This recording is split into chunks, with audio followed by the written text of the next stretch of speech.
All right. Chiefs Raiders on Sunday. Thanks so much for hopping on, Graphk Raider. It's always good to have some of these creators on every single week that are tapped into their team every single day. Chiefs are playing a rare noon game. I do kind of miss them. It's champagne problems, but some of these primetime games when you're making content gets a little late. But I'll take the success that the Chiefs have had in recent years. Mm-hmm. This is a Raiders team that I still think is searching for a little bit of their identity. I know you brought in some pieces. Like, I like Pete Carroll. I still think Geno was an upgrade. I know he's going through his issues that you can talk through as well. But how are you feeling about just the state of the team through the first 6 weeks? You won a game, lost 4, bounce back game. That win over the Titans, you guys got Brian Callahan fired over there in Tennessee. What's it like over there for the Raiders, and how you guys are feeling, or how you think things are looking heading into this Week 7 matchup? It's always good to see a Callahan get fired by the Raiders because we're very familiar with his father. So, but man, look, a bumpy ride this week. I mean, just this season as a whole. You know, Geno shows up against New England, looks really good. He threw one pick over there on the boundary and like in the triple coverage with Brock Bowers on the boundary. I can live with that. But week 1, we're thinking, okay, we beat the Patriots. You know, and they look good this year. Yeah, they look really good, and we're thinking we may have found this bridge guy that can kind of replace Derek Carr. Because since then, we had the Jimmy G's of the world, you know, the Gardner Minshews, who you're very familiar with, the Aiden O'Connells of the world. And we're thinking, okay, 2-time Pro Bowler, a guy that's had some success with Pete Carroll out there in Seattle, kind of, you know, rejuvenated his career up there under Pete in Seattle. And then week 2 happens, the Chargers game, and 3 picks. And you're just like, oh, my God, this is the Geno that Seattle fans were warning us about. It's just been a bumpy ride. You're watching, Geno throw errant picks over and over and over. 10 on the season, leads the league in turnovers right now. I was there last week in person in Indianapolis. It was a tough game to watch. Lose 40-6. Geno, once again, just staring down his receivers, and the O-line has struggled this season as well. But we haven't really been lucky. I mean, Brock Bowers, our best offensive player, dealing with a knee injury. He tried to fight through it. I don't like that our coaching staff kind of let him bully them into playing through that. A PCL injury is very difficult to come back from. We see Puka and what he dealt with last year. Brock is our generational type guy. We need him to be healthy. So I'm actually happy that he's going to be held out Sunday, and he was held out this last week against the Titans. But it's been a rough ride, man. You know, we beat the Titans, a lowly Tennessee Titans, one of the worst offenses in football. Our defense showed up, 6 sacks. Devin White had a career game. So we have something to build off of. But, these Kansas City games, man, they're rough. I know we had a great, defensive performance against you guys a few years back, Christmas Day. But we haven't really had a ton of success out there at Arrowhead. And honestly, coming off that big week against Tennessee, you guys are coming off even a better stretch of football where you guys are starting to figure it out. And I think all of us in this fan base can be honest and transparent and say we are very afraid of this Kansas City Chiefs team right now, especially with Rice returning. It's scary. Yeah, it's encouraging as a Chiefs fan just because for the last couple of years, that offense has struggled. And there's been injuries. There's been reasons. The left tackle play, subpar left tackle play. There's been reasons. But now it's like, okay, they're averaging 32 points per game almost over the last 3 weeks. I'm like, okay, is this the Chiefs offense of old? And you didn't even get Rice back, and he will be back for this game. I don't know how much he's actually going to play. Mahomes said during his presser this week that Rice is going to want to be out there every single snap. But if you haven't been out there and practicing in quote-unquote football shape, I do wonder if they limit his snaps in some capacity. But even without Rice, again, they've been firing on all cylinders and were one bad decision away, that pick 6 in the Jags game, from hanging 35 on a top 5 defense. So this is a fun spot for Chiefs fans. There's a lot of confidence, but at the same time, these divisional games can get really weird. I kind of put them in their own like subcategory, because when people look at any divisional game around the NFL, and the team's like, how are these two teams close? It shouldn't even be close. I'm like, well, it's a divisional game. They do more study on the divisional opponents than anybody else. It's not close. The Chiefs dedicate like weeks in the offseason to Raiders, Chargers, Broncos. Yes. Yep. So that's kind of where we're at. And you mentioned the Christmas game a couple years ago. That was an awful Christmas, by the way, but it was like 2 defensive touchdowns by the Raiders on back-to-back plays. Very crazy, wild stuff. You can't sleepwalk past the Raiders. You can't sleepwalk past a divisional opponent. Yeah. We do see the offense struggling for the Raiders. You're averaging about 17 points per game, where the Chiefs just faced a buzzsaw on the Lions and held them to 17. I don't know how it's going to play out, but I do have some confidence that the Chiefs are going to come out of this one with a W. But again, you can't do the turnover stuff. You can't play sloppy football, and you can't go in to a game against any NFL team ever and just be like, oh, we're just going to win this game. Look at the Falcons losing 30-0 to the Panthers, and then 2 weeks later they beat the Bills. So it really is this year more than any, like a game-to-game league. Yeah. So what if we flip sides? You mentioned Brock Bowers. Like, I know he's not going to play. I saw Jacoby Myers was maybe in trade rumors.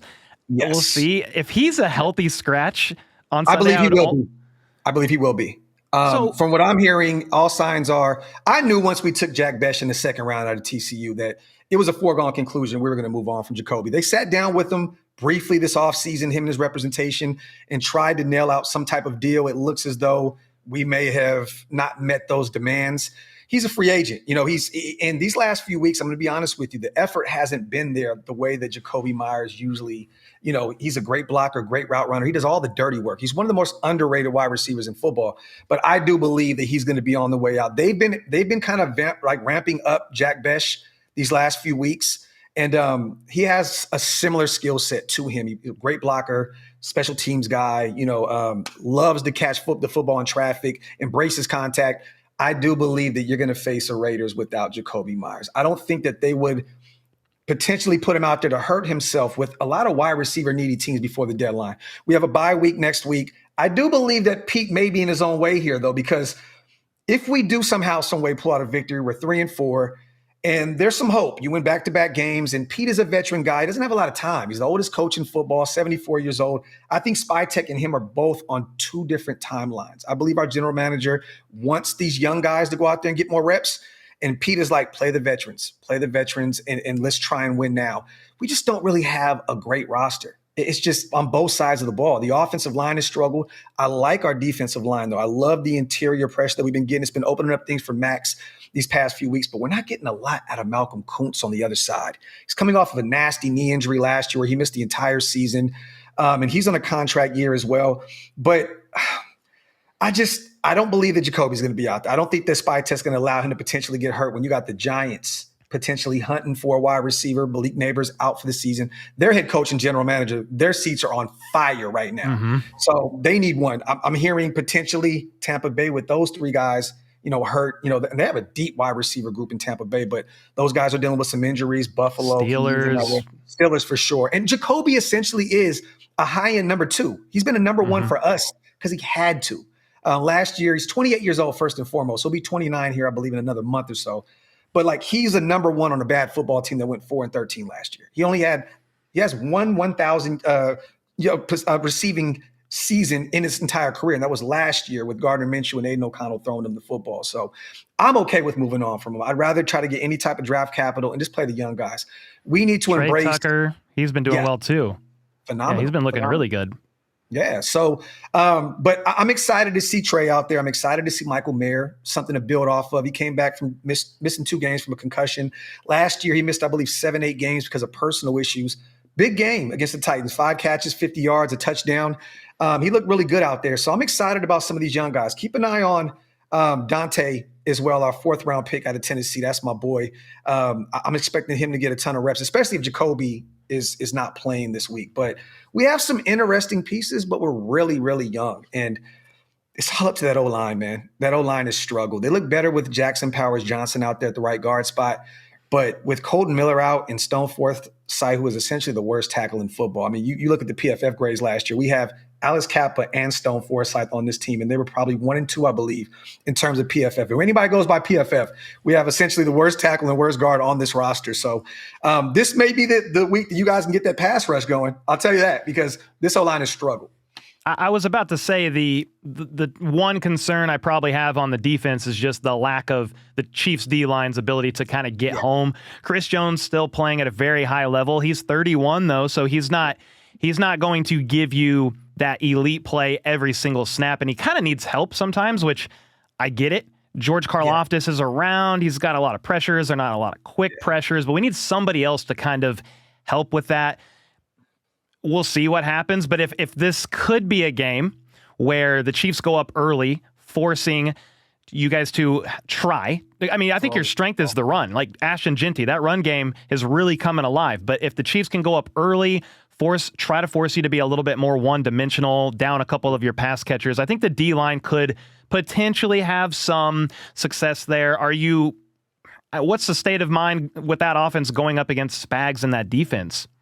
You guys blitz a ton, and I think that Spags is going to be ready this week because people tend to forget that we interviewed him this offseason to be our head coach. And I don't know. I think, around circles in the NFL, people remember those type of things. He's going to be ready to go. And Geno has been shell-shocked all season long. He either holds on to the football too long or right when he snaps the football, he has 2 or 3 defenders in his lap. So the only way that we can escape this place with a dub, and mind you, last year we played you guys, we were one failed snap away, a 4-13 team potentially beat the team that was in the Super Bowl last year. So once again, we do play you guys pretty tough year in and year out, but we have to get the run game going. Geno is struggling mightily right now. And that's just the understatement. We can't. I think Spags is going to test him in the passing game. They're going to make him throw the football. I'm hoping that these guys are working on run blocking all week long because Ginty needs to be the guy to go out there. If Geno has 1 turnover, you guys are going to make us pay for it. I'm telling you now, Geno has to have one of the most perfect games in his career in order to beat this Kansas City Chiefs team. And I have not seen enough from him to believe that can happen. But the only way is if this O-line has the best game of the season and gets Ginty rolling, that Chicago Bears type of performance where he had a career game. But if they force Geno to win this game, if you guys go up a couple scores, I definitely like your chances of potentially even blowing us out because Geno has not shown that he can get it done in the air. Chip these past few weeks has also kind of changed the game plan, so to speak. They were airing it out early on, and he's just been kind of dinking and dunking because they're trying to eliminate the turnovers. And last week against the Titans, he even threw one more errant pick that he just stared his receiver down, and he didn't even need to throw that football. He could just throw it away. But unless Geno goes out there and he cleans up those mistakes, it all starts with Ashton Ginty. It all starts with him, and it starts up front with that O-line. So if we can run the football and Geno doesn't turn the football up, we got to keep Mahomes off the football field. This dude is playing. Even when you guys were struggling early on in the season, it was like he was out there playing hero ball. Like you still had a chance because Mahomes was out there doing Mahomes stuff.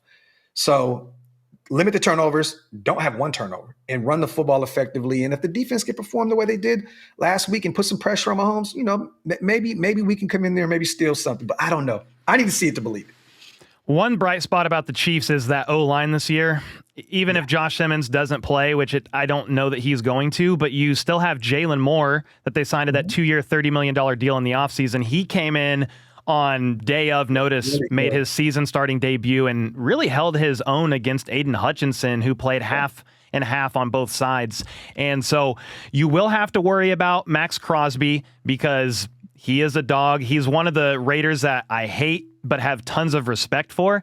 You just have to respect really good football players. And I think that's kind of the mindset between Mahomes and Max Crosby. You see them jawing at each other. They're yelling at each other. You've got Mahomes, I'm here. And then Max saying his other stuff. But after the game, they dab each other up, and it's like, hey, man, good game. They both respect the hell out of each other. And that is a player that you have to keep eyes on at all times. I do have some optimism that the O-line is going to be better against this team, and that has helped the Chiefs find success. They were grinding out all these wins last year because, you're down playmakers, injuries, Pacheco, Rice injured, Hollywood injured, but you also had really subpar left tackle play, and it's a game changer when Mahomes, really any quarterback, has time in the pocket to do some stuff. So that combined with Rice, if Ginty can't get something going and keeping Mahomes and company out are off the field completely, which would be like the best case scenario for you guys. You're just able to have these super long established drives, drain a bunch of clock, maybe force a turnover by the Chiefs on the Chiefs offense, that defense force a turnover. I think that's the legitimate way you could stay close. To be transparent, I don't know that it will end up that way. I think Without the Brock Chiefs, Bowers, without Brock no Bowers, Brock, no Jacoby, the struggling O-line, Geno. I mean, you're playing at Arrowhead. Like that's a really high pressure game and just a hostile environment for Geno. I think the Chiefs probably win by 10-ish. But if you guys are able to kind of do what we've been talking about, there is a path to this being closer. And again, games get super weird. With that being said, you said, hey, I think the Chiefs probably win this one. But is that just kind of, is that the state of most Raiders fans? Like they're coming into this like, well, we hope we can get a win, but we're not really seeing a clear path right now based on how the team is looking? Or is the Titans win? I know they're not a great football team, but a win is a win. Is that building some confidence? Is that building some confidence? No.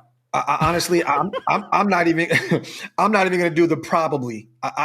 If I'm a betting man, the Chiefs are going to win this football game. I do believe that once again, a divisional game. I think that Pete Carroll, legendary head coach, he's facing another legendary head coach that he's going to want to show up and show out. This is the first chance that he gets to see the Chiefs as the Raiders head coach. So there's going to be something there. Hopefully he has these guys ready. I know Max is going to be ready. We ride each other frequently. Chiefs week is something different with Max. So he's going to be ready to go. But one of those other guys need to show up on the defensive line, whether it's one of those defensive tackles, whether it's Adam Butler or Malcolm Kuntz on the edge or Tyree Wilson, somebody needs to show up. But the probability for me, and honestly, I think we will keep it close for a while. And I think that you guys score a late touchdown and you guys kind of get away from us. I have it around 30-21 Chiefs. I do believe, I'm not going to say it's a blowout, because once again, this is a divisional team and we know each other very well. And we definitely game plan more for these divisional games. But I think it'll be 30-21 Chiefs. I think that we go out there and we fight. But once again, I think we lose this game because of Geno Smith. Until he can show me, he has not won a game yet. He lost that Chicago Bears game for us through 3 picks. We lost in heartbreaking fashion with the blocked field goal at the end of the game because of Geno Smith. The Chargers game, week 2, very winnable game. Geno goes out there, throws 3 picks. We lose that game. The Chargers were trying to give us that game, and Geno refused. So until I see him, show some signs of life, I think that Geno's going to go out there and lose this football game. And the O-line needs to show up and show out as well. If you guys take Ashton Genty out of this game, we have no other playmaker on the offensive side of the ball that can make a major difference and go out there and win us this game. Brock Bowers essentially is the only player that we have, and he's out with the knee injury. So I think we keep it close, and I think this is going to be a fun game. Once again, Chiefs and Raiders week is always fun. We love it, but I just don't believe in any capacity that we can go out there and win this game. Now, have I seen stranger things happen? Of course. And if we can win this game and go into the bye week on back-to-back wins, that is big for this young team moving forward. And it definitely helps Geno Smith psychologically get ready for Jacksonville, thinking, okay, at least we have a 2-game winning streak. But we snapped a 4-game skid against the lowly Tennessee Titans. They fired their head coach right after. I haven't seen enough. This is the week where if it's not what we need to see, if they don't keep it close and we get blown out, I think that you're going to see a Raiders team by the trade deadline where we're going to unload a bunch of pieces. I said it on my show the other day that, with Devin White having a major game against Tennessee, if he can do that again against Kansas City, he's on a 1-year deal. Maybe there's a team out there that says we need some linebacker help. We see Fred Warner go down. We just let Jermaine Pratt walk for free, and he goes to the Colts and leads them with 11 tackles in his first game. I think that we may blow this thing up. And I think that Spytek and Tom Brady need to protect Pete from Pete and say, if we lose this game, we need to start moving some pieces. Just not Max Crosby. Please, Lord, just not Max Crosby. I always thought Max Crosby would make an awesome Chief, but that contract will... Two things. The contract would never allow it, and I don't think he would ever do that either. I think it was Josh Jacobs in free agency. The Chiefs were interested, and he was kind of like, hey, man, I couldn't... He's like, I couldn't basically sell my soul to the enemy, the division rival in the Kansas City Chiefs. So it'll never happen, but it's like dreams of Max Crosby and Chris Jones wreaking havoc together. Instead, the Chiefs have to deal with Max Crosby himself wreaking havoc on that side of the ball. I interviewed a Jags creator a couple weeks ago, and he basically said, hey, if the game can somewhat be close and Trevor Lawrence can have the game of his life, I think they can win it. And guess what? On the final drive when it actually mattered, he actually did it. And I was like, you have to be kidding me. Now they had the pick 6 and some other weird Devin stuff. Lloyd play was a freak play. That was crazy. Oh, man. They just got Mahomes on that play. He didn't see that in his film study. They normally blitzed and they baked blitz and backed out. But yeah, there are some weird things that could happen. I'm where you're at. I think the Chiefs end up winning this game, but it's nothing but respect to the Raiders and their fans. And again, we don't like each other sometimes during Raiders week, but it's a great rivalry throughout the years.